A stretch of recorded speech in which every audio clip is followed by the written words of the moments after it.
Hello students, ಹೇಗಿದ್ದೀರಾ ಎಲ್ಲರೂ? Welcome back to English so easy. ಈಗ ನಾವು model question paper LBA 2 2026 second PUC paper ಅದನ್ನು ನೋಡೋಣ. The maximum marks is for 30 and you have 16 questions to answer. The time limit is 45 minutes. Time ಲಿಮಿಟನ್ನು ನಾಪ್ಕ ಇಟ್ಕೊಳ್ಳಿ and time ಮ್ಯಾನೇಜ್ಮೆಂಟ್ನ ಚೆನ್ನಾಗಿ ಕಲ್ತ್ಕೊಳ್ಬೇಕು. ಯಾವ ಕ್ವೆಶ್ಚನ್ಗೆ ಎಷ್ಟು ಟೈಮ್ ಕೊಡಬೇಕು ಅಂತ ನೀವು ನೋಡ್ಕೊಳ್ಬೇಕು. ನಾನು ಮುಂದಿನ ವೀಡಿಯೋನಲ್ಲಿ ನಿಮಗೆ ಟೈಮ್ ಮ್ಯಾನೇಜ್ಮೆಂಟ್ ಬಗ್ಗೆ ಮಾಡ್ತೀನಿ. ಚಾನೆಲ್ನ ಸಬ್ಸ್ಕ್ರೈಬ್ ಮಾಡಿ, ಆಮೇಲೆ ವಿಡಿಯೋನ ಕಡೆಯವರೆಗೂ ನೋಡಿ. ಮೊದಲನೇ ಕ್ವೆಶ್ಚನ್ ನೋಡೋಣ. ಪಾರ್ಟ್ ಎನಲ್ಲಿ this is first main. Answer the following questions by choosing the right options and this is for 10 marks. Each question carries 1 mark. First question. In 2 Deer, the criminal's food was fetched from the options are palace kitchen, gaming house, guard's kitchen, soldier's kitchen. ಅಂದರೆ ಆಹಾರವನ್ನು ತರುತ್ತಿದ್ದ ಜಾಗ ಎಲ್ಲಿಂದ ತರಲಾಗ್ತಿತ್ತು? Palace kitchen is the correct answer. Second question. In the statement, the rich is not worth the money, the rich refers to dash in 2 Deer. ಅಂದರೆ ಪ್ರಶ್ನೆನ ಅರ್ಥ ಮಾಡ್ಕೊಳ್ಳಿ.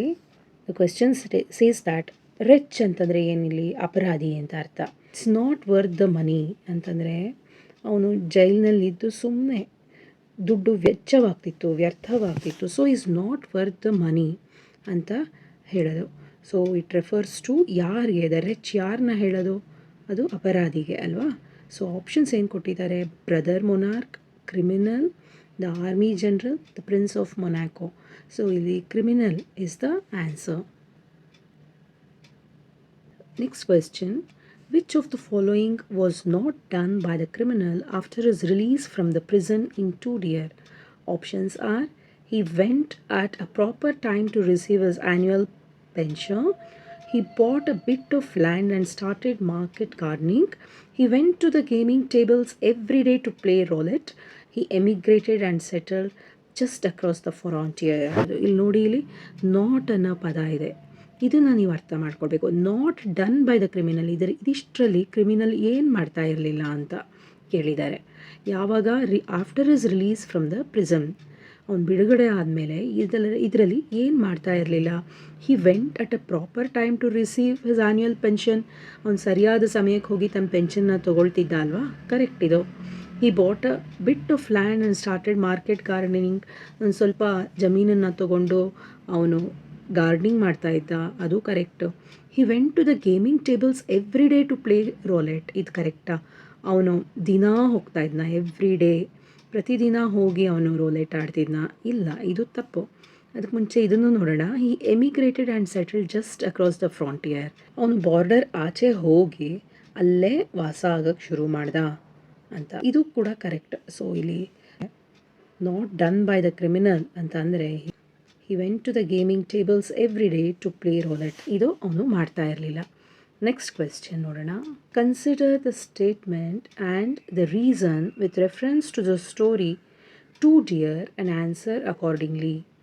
ಈ ಥರ ಕ್ವೆಶ್ಚನ್ಸ್ ಎಲ್ಲ ನಿಮ್ಗೆ ಯಾವಾಗ ಆನ್ಸರ್ ಮಾಡೋಕ್ಕಾಗುತ್ತೆ ಅಂದರೆ ಯಾವಾಗ ನೀವು ಟೆಕ್ಸ್ಟ್ ಬುಕ್ಕನ್ನು ಓದಿರ್ತೀರಾ ಅಂತ. ಕೆಲವರು ಏನಂದರೆ ಟೆಕ್ಸ್ಟ್ ಬುಕ್ಸನ್ನು ಓದೋದೇ ಇಲ್ಲ, ಬರೀ ಹೀಗೆ ಕ್ವೆಶ್ಚನ್ ಆನ್ಸರ್ಸ್ನ ನೋಡ್ಕೊಂಡು ಹೋಗಿ ಆನ್ಸರ್ ಬರೀತೀರಾ.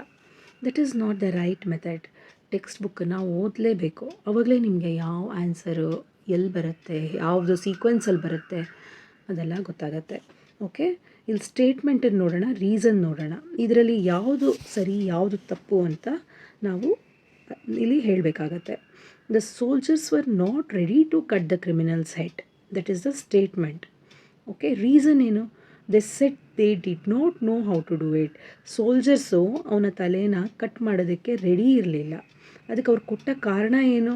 ಅವರಿಗೆ ಹೇಗೆ ಮಾಡೋದು ಅಂತ ಗೊತ್ತಿರಲಿಲ್ಲ, ಅದು ಅದರ ಕಾರಣ ಆಗಿತ್ತು. ಇಲ್ಲಿ ಏನಾಗಿದೆ, 4 ಸ್ಟೇಟ್ಮೆಂಟ್ ಕೊಟ್ಟಿದ್ದಾರೆ, ಅದರಲ್ಲಿ 2 correct. Both statement and reason are correct, 2 incorrect. ಆಮೇಲೆ ಒಂದೇ ಒಂದು only 1 statement correct, only the reason is correct ಅಂತ ಕೊಟ್ಟಿದ್ದಾರೆ. ಇವಾಗ ನಾವು ಟೆಕ್ಸ್ಟ್ ಬುಕ್ ಓದಿದರೆ ನಾವು ಇದಕ್ಕೆ ಈಸಿಯಾಗಿ ಉತ್ತರ ಬರೀಬೋದು ಅಲ್ವಾ? ಇಲ್ಲಿ ಇದು ಕರೆಕ್ಟಾ? The soldiers were not ready to cut the criminals head off. Yes, this is correct. They said they did not know how to do it. Idu correcta? Yes, this is also correct. So the correct answer is option A. Both the statement and the reason are correct. Next question. The main speaker in the poem on children is dash. ಇಲ್ಲಿ on children ಕವಿತೆಯಲ್ಲಿ ಮುಖ್ಯವಾಗಿ ಮಾತಾಡ್ತಾ ಇರೋದು ಯಾರು? A child ಮಗು, a woman ಹೆಂಗಸು, the profit ಅಥವಾ ಆಮೇಲೆ a man ಅಂದರೆ ಮನುಷ್ಯ. ಇದರಲ್ಲಿ ಸರಿಯಾದ ಉತ್ತರ ಯಾವುದು? Option C, the profit. Sixth question ನೋಡೋಣ. According to the speaker in the poem on children, the parents can give their dash to their children. Options are love, B. dreams, C. thoughts, D. gladness. The correct answer to this question is that parents can give only their love. Parents ಮಕ್ಕಳಿಗೆ ಏನು ಕೊಡ್ಬೋದು? ಅವರ ಪ್ರೀತಿಯನ್ನು ಮಾತ್ರ ಕೊಡಬಹುದು ಅಲ್ವಾ? ಇಲ್ಲಿ ಒಂದು ಇಂಪಾರ್ಟೆಂಟ್ ಪಾಯಿಂಟ್ ಹೇಳ್ತೀನಿ. ಆಮೇಲೆ ನನಗೆ ಇದೇ ರೀತಿ ಹೇಗೆ ಯಾವಾಗ ನನಗೆ ನೆನಪಿಗೆ ಪಾಯಿಂಟ್ಸ್ ಎಲ್ಲ ಬರುತ್ತೋ ಹೇಳ್ತಾ ಇರ್ತೀನಿ, ನಿಮ್ಮ ಜೊತೆ ಶೇರ್ ಮಾಡ್ತಿರ್ತೀನಿ, ಎಕ್ಸಾಮ್ಸ್ನಲ್ಲಿ ಚೆನ್ನಾಗಿ ಮಾಡೋದಕ್ಕೆ ಟಿಪ್ಸ್ ಕೊಡ್ತಾ ಇರ್ತೀನಿ. ಸೊ ಎಲ್ಲೂ ಸ್ಕಿಪ್ ಮಾಡಬೇಡಿ ವಿಡಿಯೋನ, ಆಮೇಲೆ ಕಡೆಯವರೆಗೂ ನೋಡಿ. ನಾನು ಏನು ಹೇಳೋದಕ್ಕೆ ಇಷ್ಟಪಡ್ತೀನಿ ಅಂತಂದರೆ, ನಾನು ಆನ್ಸರ್ ಸ್ಕ್ರಿಪ್ಟ್ಸಲ್ಲಿ ನೋಡಿದ್ದೀನಿ, ಮಕ್ಕಳು ಈ ಥರ MCQsನ ಆನ್ಸರ್ ಮಾಡಬೇಕಾದ್ರೆ ಒಂದು ಫಸ್ಟ್ ಪೇಜಲ್ಲೇ ಮಾಡಬೇಕು. ಆಮೇಲೆ ಆದಷ್ಟು ಈ ಸೀಕ್ವೆನ್ಸನ್ನೇ ಫಾಲೋ ಮಾಡಿ, ನೀವು ಯಾವುದನ್ನು ಮಿಸ್ ಮಾಡಬೇಡಿ ಆಯಿತಾ? ಆಮೇಲೆ ನೀವು ಏನು ಮಾಡ್ತೀರಾ, ಫಸ್ಟ್ ಮೇಯ್ನ್ ಅಂತ ಮಾರ್ಜಿನಲ್ಲಿ ಬರೆದ್ಬಿಟ್ಟು ಸುಮ್ಮನೆ 1A ಅಂತ ಬರೀತೀರಾ ಅಥವಾ 2B ಅಂತ ಬರೀತೀರಾ. ಹಾಗೆ ಮಾಡಬೇಡಿ. 1 ಅಂತ ಫಸ್ಟ್ ಮೇಯ್ನ್ ಅಂತ ಬರೆದು 1 ಅಂತ ಬರೆದ್ಮೇಲೆ ಏನಲ್ಲಿ ಏನು ಆನ್ಸರ್ ಇದೆ ಅದನ್ನು ಬರಿ, ಆಯಿತಾ? Understood? This is how you have to write the answer if you want to get good marks. ಒಳ್ಳೆ ಮಾರ್ಕ್ಸ್ ಬರಬೇಕು ನಿಮಗೆ ಅಂತಂದರೆ ಈ ಮೆಥಡನ್ನೆಲ್ಲ ಫಾಲೋ ಮಾಡಬೇಕಾಗತ್ತೆ. ನೀವು ಈಗಾಗಲೇ ಈ ಚಾನಲ್ನ ಸಬ್ಸ್ಕ್ರೈಬ್ ಮಾಡಿಲ್ಲ ಅಂತಂದರೆ ದಯವಿಟ್ಟು ಮಾಡಿ. ನಿಮಗೆ ಇಷ್ಟ ಆಗಿದ್ದರೆ ಲೈಕ್ ಕೊಡೋದನ್ನು ಮರಿಬೇಡಿ, ಯಾಕಂದರೆ ಅದರಿಂದ ನನಗೆ ಇನ್ನೂ ವೀಡಿಯೋಸ್ ಮಾಡೋದಕ್ಕೆ ಎನ್ಕರೇಜ್ಮೆಂಟ್ ಸಿಗುತ್ತೆ. ನಾನು ಪಟ್ಟಿರೋ ಶ್ರಮ ಸಾರ್ಥಕ ಆಗುತ್ತೆ ಅಂತ ಅನಿಸುತ್ತೆ. ನಿಮ್ಮ ಫ್ರೆಂಡ್ಸ್ ಜೊತೆ ಶೇರ್ ಮಾಡಿ. ನಿಮ್ಮ ಕಮೆಂಟ್ಸ್ ನನಗೆ ತುಂಬ ಇಂಪಾರ್ಟೆಂಟ್, ಆಯಿತಾ ಮಕ್ಕಳೇ? ಕಮೆಂಟ್ಸ್ ಮಾಡಿ. ನಿಮಗೆ ಯಾವುದಾದ್ರೂ ಅರ್ಥ ಆಗಿಲ್ಲ ಅಂದರೆ ಕೇಳಿ, ನಾನು ನಿಮಗೆ ಅದಕ್ಕೆ ಕಮೆಂಟ್ಸಲ್ಲಿ ಉತ್ತರ ಕೊಡ್ತೀನಿ. ಈಗ 7th question. According to the speaker in the poem on children, the souls of the children dwell in dash. Options are their parents' dream, the path of the infinite, their parents' houses, the house of tomorrow. ಮಕ್ಕಳ ಆತ್ಮ ಎಲ್ಲಿ ವಾಸವಾಗಿರುತ್ತೆ? Dwell ಅಂದರೆ to live, ವಾಸ ಮಾಡೋದು ಅಂತ. ಎಲ್ಲಿ ವಾಸ ಆಗಿರುತ್ತೆ? ಅವರ ಪೇರೆಂಟ್ಸ್ನ ಕನಸುಗಳಲ್ಲಿ, ಪಾತ್ ಆಫ್ ದ ಇನ್ಫೈನೈಟಲ್ಲಿ, ಅವರ ಪೇರೆಂಟ್ಸ್ ಮನೆಗಳಲ್ಲಿ, ಹೌಸ್ ಆಫ್ ಟುಮಾರೋ, ನಾಳೆಯ ಮನೆಯಲ್ಲಿ. The correct answer it is option D, the house of to. In on children the archer uses dash to send forth the living arrows. ಅಂದರೆ ಬಾಣಗಳು ಅಂದರೆ ಏನಿರಲಿ ಮಕ್ಕಳು ಅಲ್ವಾ, ಆ್ಯರೋಸ್. ಮಕ್ಕಳನ್ನ ಮುಂದೆ ಕಳಿಸಲು ಬಿಲ್ಲುಗಾರ ಅಂದರೆ ದೇವರು ಯಾರನ್ನು ಉಪಯೋಗಿಸ್ತಾರೆ ಇಲ್ಲಿ ಅಂತ. ದ ಬಾವ್ ಅಂತಂದರೆ ಇಲ್ಲಿ ಯಾರು? ಪೋಷಕರು, ಬಿಲ್ಲು. ಆಮೇಲೆ ಹಿಸ್ ಲವ್, ಅವನ ಪ್ರೀತಿ, ಹಿಸ್ ಥಾಟ್ಸ್, ಅವನ ಯೋಚನೆ, ಹಿಸ್ ಡ್ರೀಮ್ಸ್, ಅವರ ಕನಸು ಅಂತ. Correct answer is the bow. Option A is the correct answer. Next, moving on to the 9th question. According to the poet of On Children, life does not go. Life ಹೇಗೆ ಹೋಗೋದಿಲ್ಲ ಅಂತ. Swift, ಫಾಸ್ಟಾಗಿ. Backward, ಹಿಂದುಗಡೆ. Forward, ಮುಂದುಗಡೆ. D, for, ದೂರ. On children ಕವಿತೆಯ ಪ್ರಕಾರ life does not go backward, ಅದು ಹಿಮ್ಮುಖವಾಗಿ ಹೋಗೋದಿಲ್ಲ ಅಂತ ಕೊಟ್ಟಿದ್ದಾರೆ. In the poem On Children, the archer stands for. ಈ ಆನ್ ಚಿಲ್ಡ್ರನ್ ಕವಿತೆಯಲ್ಲಿ ಆರ್ಚರ್ ಅಂತಂದರೆ ಯಾರು ಅಂತ. ಆರ್ಚರ್ ಅಂದರೆ ಏನು? ಬಿಲ್ಲುಗಾರ ಯಾರು? Options god, parent, child, profit. ಇಲ್ಲಿ ಉತ್ತರ ಏನು? ಎಸ್, ನಿಮಗಾಗಲೇ ಗೊತ್ತಿದೆ, ಹಿಂದಿನ ಪ್ರಶ್ನೆನಲ್ಲಿ ನೋಡಿದ್ದೀರಾ. It is option A, god.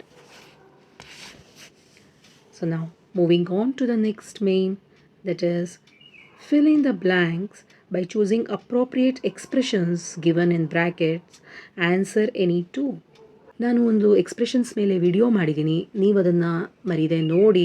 ಅದರಿಂದ ನಿಮಗೆ ಚೆನ್ನಾಗಿ ಐಡಿಯಾ ಸಿಗುತ್ತೆ ಎಕ್ಸ್ಪ್ರೆಷನ್ಸ್ನ ಹೇಗೆ ಸಾಲ್ವ್ ಮಾಡಬೇಕು, ಹೇಗೆ ಫುಲ್ ಮಾರ್ಕ್ಸ್ ತೊಗೊಳ್ಬೇಕು ಅಂತ. First question, the chief minister of the state wanted to dash the minister with criminal background, but the minister went dash to save his position. The options are out of the way, get rid of, turn their backs. ಮೊದಲು ಇದನ್ನು ಓದಿ ಅರ್ಥ ಮಾಡ್ಕೊಳ್ಳಿ, ಆಪ್ಷನ್ಸ್ನ ಓದಿ, ಆವಾಗ ನಿಮಗೆ answer ಮಾಡೋದಕ್ಕೆ ಗೊತ್ತಾಗುತ್ತೆ. ಇಲ್ಲಿ ಏನಂತ ಇದೆ, chief minister of the state wanted to dash the minister with criminal record ಇರುವಂತಹ ಮಿನಿಸ್ಟರ್ನ ಆ ಚೀಫ್ ಮಿನಿಸ್ಟರ್ ಏನು ಮಾಡಬೇಕು ಅಂತಿದ್ರು? ಔಟ್ ಆಫ್ ದ ವೇ ಆಗೋದಿಲ್ಲ, ಗೆಟ್ ರಿಡ್ ಆಫ್ ಆಗುತ್ತೆ. So he wanted to get rid of. Okay, but the minister went dash to save his position ಅಂದರೆ ತನ್ನ ಸ್ಥಾನನ ಉಳಿಸ್ಕೊಳ್ಳಲು ಮಿನಿಸ್ಟರ್ ಟರ್ನ್ ದರ್ ಬ್ಯಾಕ್ಸ್ ಆಗುತ್ತಾ? ಇಲ್ಲ. So he went out of the way is the answer.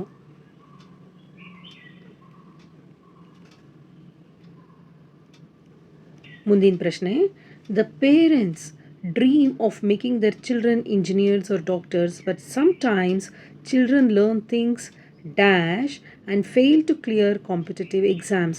The parents finally realize what their dreams dash. ಇಲ್ಲಿ options ನೋಡೋಣ. Come to, by heart, take refuge. ಏನಿರ್ಬೋದು answer? The parents dream of making their children engineers or doctors. ಪೇರೆಂಟ್ಸ್ನ ಕನಸು ಏನು? ಮಕ್ಕಳನ್ನ engineers ಅಥವಾ ಡಾಕ್ಟರ್ಸನ್ನಾಗಿ ಮಾಡೋಣ ಅಂತ. ಬಟ್ ಸಮ್ಟೈಮ್ಸ್ ಆದರೆ ಮಕ್ಕಳು ಲರ್ನ್ ಥಿಂಗ್ಸ್ ಡ್ಯಾಶ್ ಅಂತಂದರೆ ಏನು ಕಲ್ತ್ಕೋತಾರೆ ಮಕ್ಕಳು? Learn things. ಇಲ್ಲಿ ಕಮ್ ಟು ಆಗೋದಿಲ್ಲ, ಟೇಕ್ ರೆಫ್ಯೂಜ್ ಆಗಲ್ಲ, by heart is the answer. So first option is by heart. And fail to clear competitive exams. ಎಲ್ಲ ಬೈ ಹಾರ್ಟ್ ಮಾಡಿದ್ರೆ ಕಾಂಪಿಟೇಟಿವ್ ಎಕ್ಸಾಮ್ಸ್ ಕ್ಲಿಯರ್ ಮಾಡೋಕ್ಕಾಗತ್ತಾ? ಇಲ್ಲ. ಅವಾಗೇನಾಗುತ್ತೆ? The parents finally realise what their dreams, take refuge ಆಗೋದಿಲ್ಲ.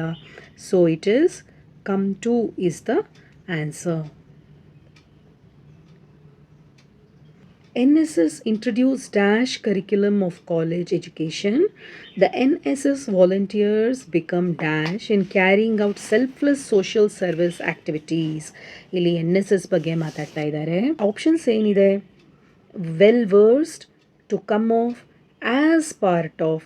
ಇಲ್ಲಿ curriculum ಅಂತ ಬಂದ ತಕ್ಷಣ ನಿಮಗೆ ಈಸಿಯಾಗಿ ಗೊತ್ತಾಗುತ್ತೆ. ಫಸ್ಟ್ ಬ್ಲ್ಯಾಂಕಲ್ಲಿ ಏನಿರುತ್ತೆ? NSS ಇಂಟ್ರಡ್ಯೂಸ್ಡ್ ಡ್ಯಾಶ್ ಕರಿಕ್ಯುಲಮ್ ಅಂದರೆ as a part of curriculum of college education. So NSS is introduced as a part of curriculum of college education. NSS volunteers become dash in carrying out selfless social service activities, become well versed. So second blank ಏನಿದೆ? well versed.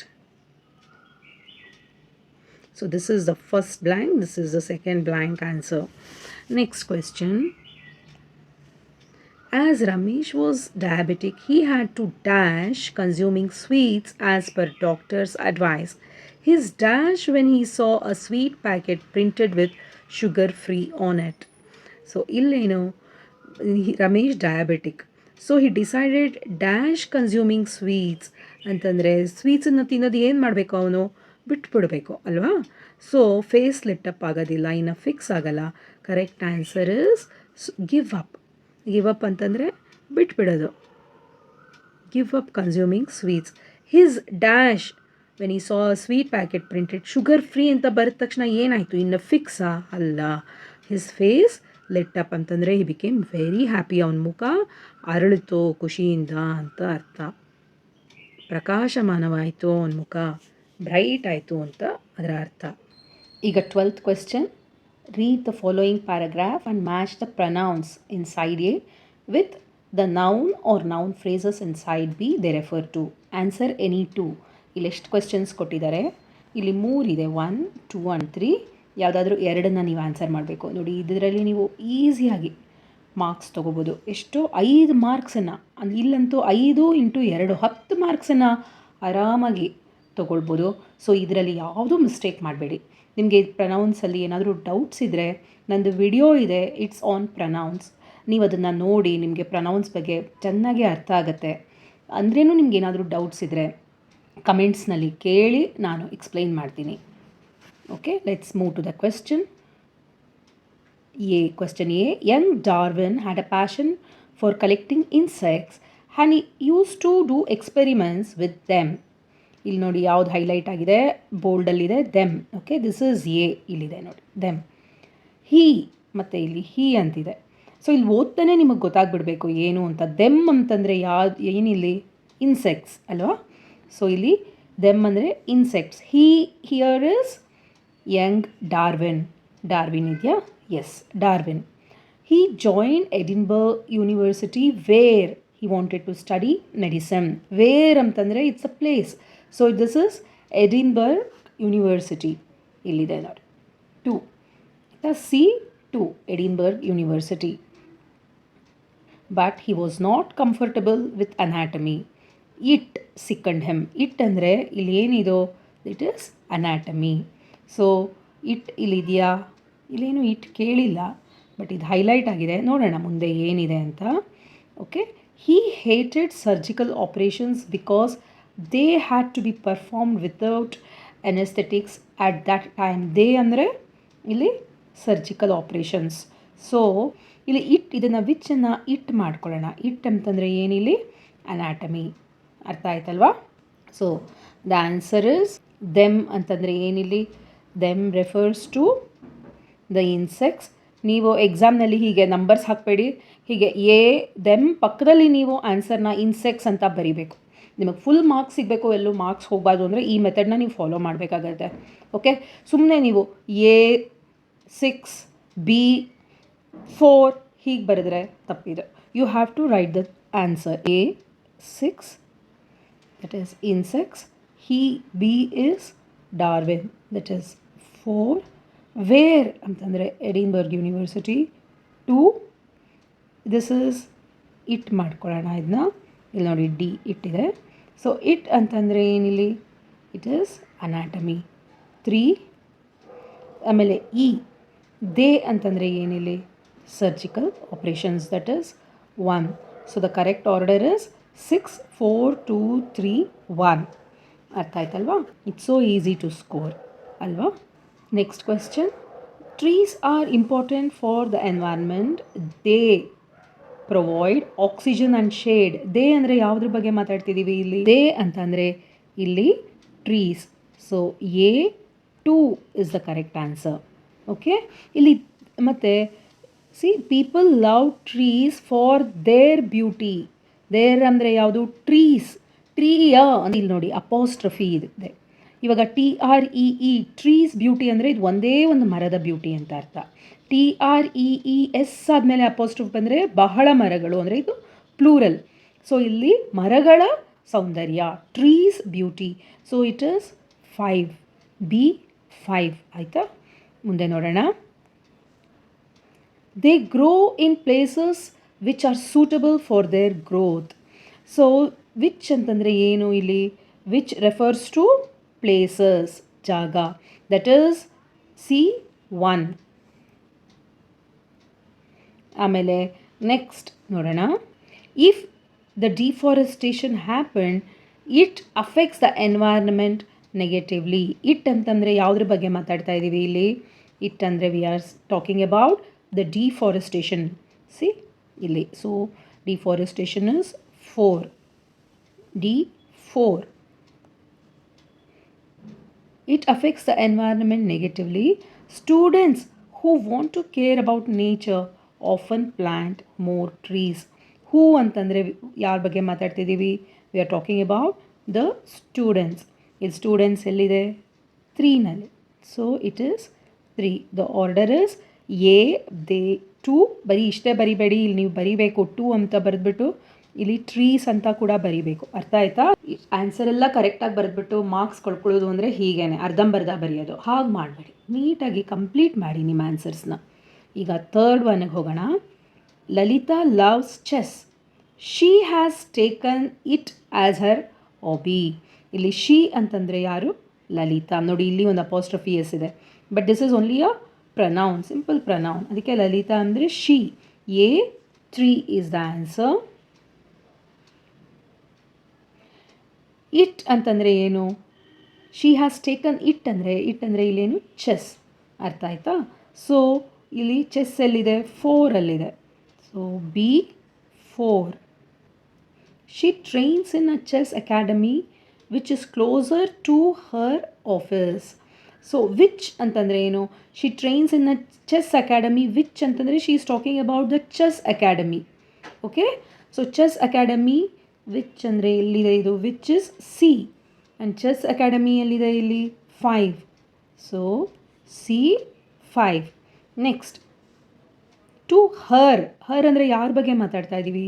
Lalitha. So Har is ಅವಳ ಅಂದರೆ, so it is in possessive pronoun. We are talking about her office. ಅವಳ office ಅಂದರೆ ಅವಳ, it's a possessive pronoun. Okay, so it is Lalitha's ಬರಬೇಕು. So here it is 2. She practises with professional chess players who are well versed in the game. Who ಅಂತಂದರೆ ಯಾರ ಬಗ್ಗೆ ಮಾತಾಡ್ತಾ ಇದ್ದೀವಿ ನಾವಿಲ್ಲಿ? ಚೆಸ್ ಪ್ಲೇಯರ್ಸ್ ಬಗ್ಗೆ ಅಲ್ವಾ? ಇಲ್ಲಿದೆ ನೋಡಿ, professional chess players. So who ಇಲ್ಲಿ refers to the professional chess players, that is option 1. So the order here is A3, B4, C5, D2 and E1. ಈಗ ನೆಕ್ಸ್ಟ್ ಮೇನ್ಗೆ ಹೋಗೋಣ, ಪಾರ್ಟ್ ಬಿ. ಈಗ ಪಾರ್ಟ್ ಬಿನಲ್ಲಿರೋ 2 ಮಾರ್ಕ್ಸ್ ಕ್ವೆಶ್ಚನ್ನ ಡಿಸ್ಕಸ್ ಮಾಡೋಣ. That is the second main. Okay, answer any one of the following ಇದೆ. 2 questions ಇದೆ, ನೀವು ಬರೀ ಒಂದನ್ನು ಆನ್ಸರ್ ಮಾಡಬೇಕು. In 2 sentences, words or phrases. Don't go on rambling. ತುಂಬ ಉದ್ದಕ್ಕೆ ಆನ್ಸರ್ ಬರೆಯೋಕ್ಕೆ ಹೋಗಬೇಡಿ. Please follow the instructions. Okay, first question is, according to the speaker in on children, what parents may house and what they may not. ಇಲ್ಲಿ according to the speaker, parents may house their children's bodies ಅಲ್ವಾ, but not their souls.